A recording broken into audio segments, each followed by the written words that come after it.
Bulchiinsonni naannoo Amaaraa bakkeewwan naannoo Tigraay wajjiniin wal dhabanitti waraana booda ijaaraman hanga xumura baatii waxabajjiitti akka diigaman walii galamuu aangaan Tigraay himan. Pireezidantii ittaanaa bulchiinsa yeroo Tigraay kata'an Jeneraal Taaddasaa Warradaa guyyoota lamaan darban hojiirra oolmaa waliigaltee Piriitooriyaa ilaalchisuudhaan bulchiinsi yeroo Tigraay qondaaltota raayyaa ittisaa fi aangawoota federaalaa wajjiniin marii taasisee ordofee ibsa har'a kennaniin akka qondaala kanaatti aanotee Tsallamtee fi Kibba Tigraay jedhaman hanga caamsaa 30tti akka diigaman waliigalameera. Akkasumas bulchiinsotii lixa Tigraay kan humnoonni Amaaraa Walqaayitii fi Xagadee jedhanii waamanitti hundaan immoo hanga xumura waxabajjiitti akka diigaman ibsan. Dhimma waliigalamuu ibsame kanarratti gama mootummaa federaalaatiin waanti ammatti jedhamee hin jiru. Haa ta'u malee kanaan dura bakkeewwan naannoleen lamaan itti wal dhaban humnoonni federaalaa akka to'atanii fi referendamiin akka gaggeeffamu ibsee ture. Akka Jeneraal Taaddasaan jedhanitti kanneen yeroo waraanaa bakkeewwan kana dhaqanii qubatan akka gadhiisan taasifame bakka isaa kanneen achiitii gara Tigraayitti baqatan bakkatti ni deebi'u.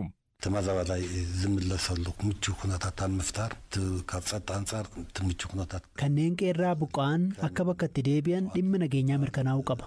Kana gochuuf ammoo meeshaa hiikkachiisuu fi bulchiinsonni ijaaraman diigamuu qabu. Kanneen kana dura buqqaan deebi'anii bakka qubatan qopheessuun ni barbaachisa. Sababni isaas bakki isaanii qabameera. Kuni akkamiin raawwata kan jedhu irratti waliigalteen raawwatameera. Namoonni haaraa waraana booda qubatan bakka dhufanitti deebi'uu qabu. Erga kuni hundi raawwachuun isaa mirkanaa'ee booda kanneen buqqaanii Tigraay keessa qubatanii turan bakka buqqaanitti deebi'u. Bulchiinsi gandaa hanga aanaa ga'us ni hundeeffama.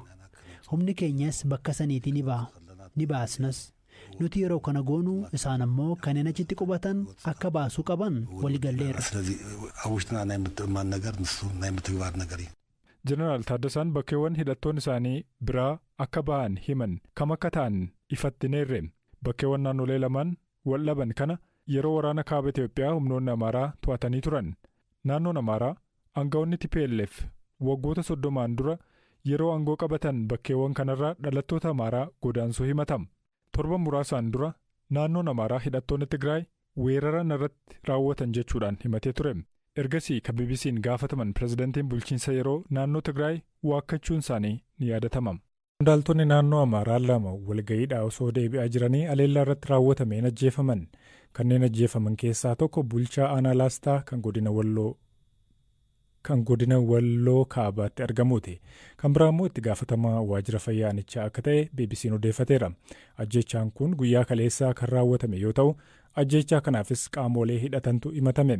Erga naannoo Amaaraatti humnoota mootummaa fi hidhattoota faannoo gidduutti walitti bu'insi eegalee ajjeechaan qondaaltotaa irra deddeebiidhaan dhaga'amaa jira. Firaa'ol Balaay dabaltee isinitti himte. Bulchaan aanichaa ajjeefaman obbo Geetaachoo Mallisee jedhamu. Itti gaafatamaan waajjira fayyaa aanichaa immoo obbo Miiliyoon Afoorqiidha. Kunneen haleellaa irratti raawwatameen kibxata kaleessaa ajjeefamuu maddeen 4 irra BBC'n mirkaneeffateera. Qondaaltonni mootummaa kunneen dhukaasni kan irratti baname magaalaa guddoo kaaba Walloo Waldiyaatti walgahii xumuranii otoo isaan deebi'aa jiranii akka ta'e bulchaa aanichaaf dhiyeenya maddi qaban tokko BBC'tti himaniiru. Haleellaan kun magaalaa guddoo Laastaa kan taate Laalibalaa dhiyootti raawwatamuu kan himan maddi kun qondaaltota biroo fi hoogganooti magaalaa Laalibalaa waliin imala irra turuu isaaniis himaniiru.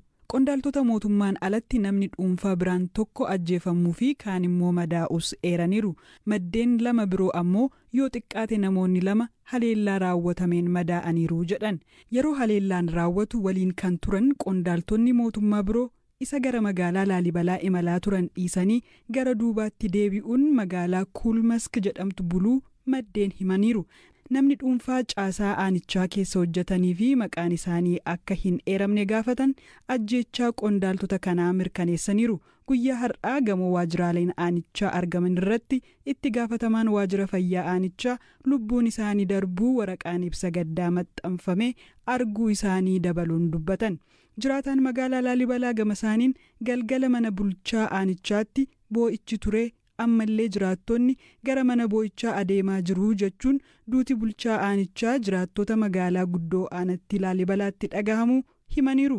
Sirni awwaalchaa bulchaa aanaa Laastaa obbo Geetahuun naannoo iddoo haleellaan irratti raawwate bakka dhaloota isaanii magaalaa Gannat Maariyaam jedhamtutti akka raawwatu maddeen BBC'tti himaniiru. Sirni awwaalchaa itti gaafatamaa waajjira fayyaa aanichaa obbo Miliyoon ammoo magaaluma Laalibalaa keessatti akka raawwatu kan himan maddi caasaa aanichaa keessaa hojjetan reeffi hamma magaala galutti akka eegamaa jirus dubbataniiru. Boodarra jiraataan magaalattii reeffi gara magaalaa galuu ibsan. Maddeen BBC'n dubbise lama haleellaan kun eenyuun akka raawwate himuu akka hin dandeenye ibsaniiru.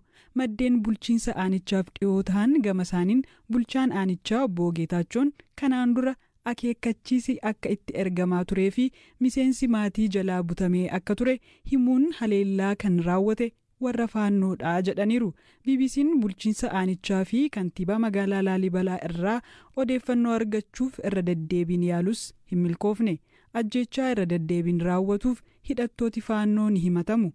Mootummaan Itoophiyaa murtee gamtaan Awurooppaa dhimma lammiilee Itoophiyaa irratti tibbana dabarseen akka yaadda'u ibse. Jalqaba torban kanaa manni maree gamtaa Awurooppaa lammiileen Itoophiyaa akka tajaajila viizaa hin arganneef dhorkaa irra kaa'uu beeksisee ture.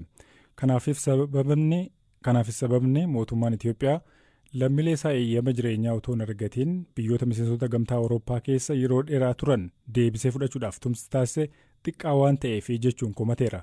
Dhimma kanarratti deebii kan kenne Beeljiyeem Biraasilsitti imbaasiin Itoophiyaa gamtaan Awurooppaa murtoo kana keessa deebi'ee akka ilaalu gaafateera. Ammayyuu taana dabaleessanitti hima. Itoophiyaan gamtaa Awurooppaaf deebisteen mufii ibsite. Imbaasiin Itoophiyaa teessoo isaa Biraasils taasisee dhimma kanarratti ibsa baaseen murtee yeroof lammiilee Itoophiyaa viizaa dhorkuuf dabarseen ejjennoo Itoophiyaa ibseera.